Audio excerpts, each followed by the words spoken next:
một môi đi việc trong trường tia ở môi với một bộ nát một môi nát trên sẽ một trong môi mới để trong bán trong trường tia ở chỗ cùng một ở chỗ một thịt trong sẽ một bộ nát thì ta còn bằng bàn chưa viên full stock tại một bộ nát trong bán rồi kilo 5 rồi kilo mà tao này anh chúng ta còn bằng bàn min stock nó một môi nát trong một môi để trong bán trong trường tia ở chỗ trường tia đi phải chẹn nó một môi để vô từ chỗ trong món trường tiaនេះគឺឆ្អិនស្រាប់ហើយណាមួយណាបកហើយឆ្អិនហើយស្រាប់គ្រាន់តែយកទៅលាងសម្អាតបំបត្តិជាតិឆ្អាបហើយច្របល់គ្រឿងយកមកអញ្ចឹងបងប្អូនដែលចង់ធ្វើជ្រក់ជើងទាគឺងាយស្រួលមែនតើណាបងណាងាយស្រួលមែនតើគឺមិនបាច់យកទៅស្រោះទៅស្ងោរអីទេគឺឆ្អិនហើយអស់ហើយស្ងោរឆ្អិនហើយបងណាគ្រាន់តែយកទៅលាងសម្អាតហើយគឺច្របល់គ្រឿងលក់តែម្ដងណាបងណាអញ្ចឹងមួយដែលជាចុងធ្វើការឬក៏ជាខាងប៊ូហ្វេណាហើយជាមួយនឹង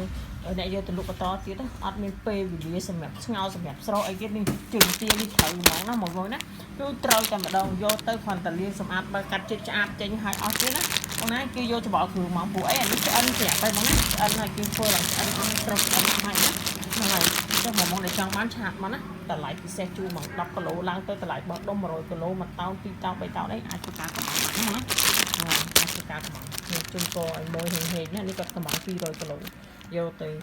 លក់បន្តទៀតណាមួយណាចឹងមកជំទាបែបនេះណាមួយទុំសស្អាតចឹងហ្មងចឹងមួយចង់បានអាចធ្វើការកំងបានណាមួយណាអរគុណ